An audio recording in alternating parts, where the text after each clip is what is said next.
Hi, Hi. my name is Trista, and I'll be running this information session. You must be interested in assisted reproductive technologies, and I'm the perfect person to help you understand all about it. So feel free to unmute whenever you have a question along the way. All right. So first, let me just explain exactly what assisted reproductive technology, or ART, is. ART is fertility treatments that involves a woman's egg or embryos in a man's sperm. ART treatments are usually used to aid in reproduction where one or more parties is infertile or having difficulties conceiving. Those who should consider ART is anyone who has had difficulties conceiving for more than a year, as once a full year has passed with no pregnancy after unprotected intercourse, they are considered infertile. Alright, there are 5 different forms of ART that I'll be talking to you about today. They are artificial insemination by donor, or AID, which is commonly referred to as intrauterine insemination, or IUI. There's in vitro fertilization, or IVF, gamete intrafallopian transfer, or GIFT, intracytoplasmic sperm injection, ICSI, and surrogacy with a surrogate mother.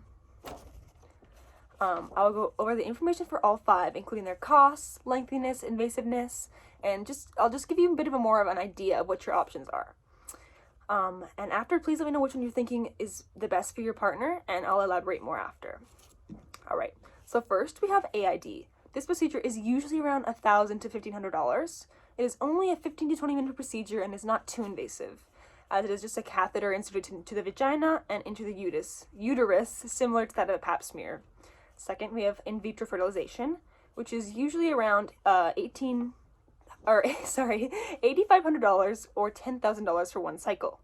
It usually takes around 6 to 8 weeks for one cycle, although it will cost more if additional cycles are needed, of course. And this procedure is more invasive, as it involves an ultrasound probe that is inserted into the vagina to locate the follicles.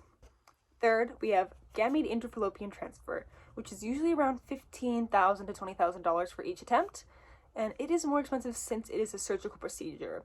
It usually takes around 4 to 6 weeks to complete and is pretty invasive, as the catheter is inserted into the vagina and then into the fallopian tubes. There can be potentially dangerous side effects that come along with this procedure. There is a possibility of pelvic infections, the puncture of internal organs, side effects from general anesthesia if given incorrectly, along with the increased risk of multiple births. And with a multiple pregnancy is high risk for both the mom and the baby. Fourth, we have intracytoplasmic sperm injection, or ICSI, which is usually around $2,000, and each cycle takes somewhere between 4 and 6 weeks. This procedure is invasive, as it involves more handling than that of in vitro fertilization, and it can be potentially damaging to the eggs. Lastly, we have surrogacy. It is usually around $65,000 to $110,000. It is quite expensive because it is an extensive and lengthy process. Finding a mother, going through medical screening, cycling processes, and waiting out a pregnancy until the child is born can take anywhere from 2 to 3 years. This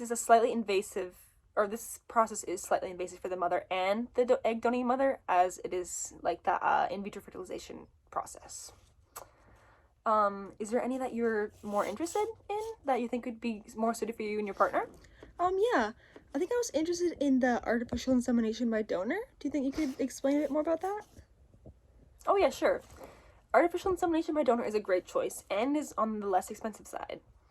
Here's just a little bit more of an in-depth explanation of the processes and what happens. Alright, AID works by taking the semen given by a donor and injecting its sperm into the uterus. Although it is very important that the semen is washed, which is a process where the individual sperms are separated from the semen and rids the sperm of any mucus. But this must happen before the semen is inserted into the uterus. You can either buy pre-washed donor sperm or pay for the washing procedure after having purchased your semen. This is usually a $250 to $500 procedure. And during this procedure, they use a centrifuge, which is a device that uses centrifugal force to separate various components of a fluid. And it separates the best, most healthy sperm from the motile sperm, Here, it is also tested for the human immunodeficiency virus, or HIV. Once the sperm has been successfully washed, which only takes about an hour, it is ready for insemination. The washed sperm is then placed into a catheter, which is a malleable tube, and is inserted into the vagina, passes through the cervix, and finally into the uterus. This process is usually short and painless, not painful. Most women claim that it feels similar to a pap smear. And once insemination is complete, most doctors will recommend that you lay down for 15 or so minutes to let the sperm settle in, if you will. And although If you've been having difficulties producing ova or eggs, you may be prescribed clomiphene citrate, which is an ovulatory stimulant that causes an increased level of follicle stimulating hormone, which encourages your eggs to grow and develop. And that's pretty much it for that one. Do you think you have any pros and cons about the artificial insemination by donor? Oh yeah, sure. Here are the pros and cons of AID. Some of the pros is that it's relatively inexpensive, being only around $1,000. It isn't super invasive and relatively painless. Although some of the cons are that, like all assistive reproductive technologies, the success rates aren't sky high. But what can you expect? Some chance is better than no chance, am I right? Another factor is that you must find a donor that you like. Their features, race, ethnicity, all that kind of stuff. And with the donor sperm, that means that your partner will not be biologically related to your child. So that is something that you should definitely be talking about with you and your partner.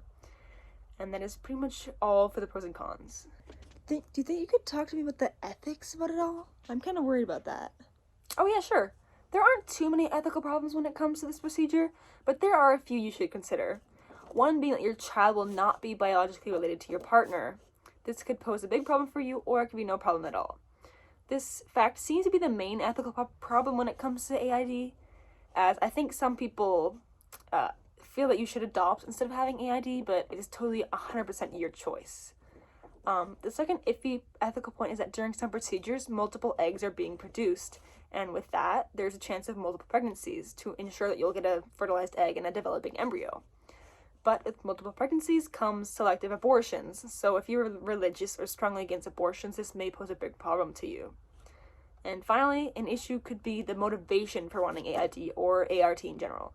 Some people may want a custom child, if you will, picking a donor with the best qualities or the best genetics to increase their success or attractiveness of their child's life. This could be considered morally wrong and unnecessary. But other than that, I think that's really it for the ethical issues. Did I answer all your questions? Yeah, I think you have. That sounds so great. I'm really glad you attended, and here are just some references and sites that you can check out if you want to know any more information. And this is our email if you need to contact us. Thank you so much for attending, and I hope you have a great rest of your day. Thank you for your time. Bye. Bye.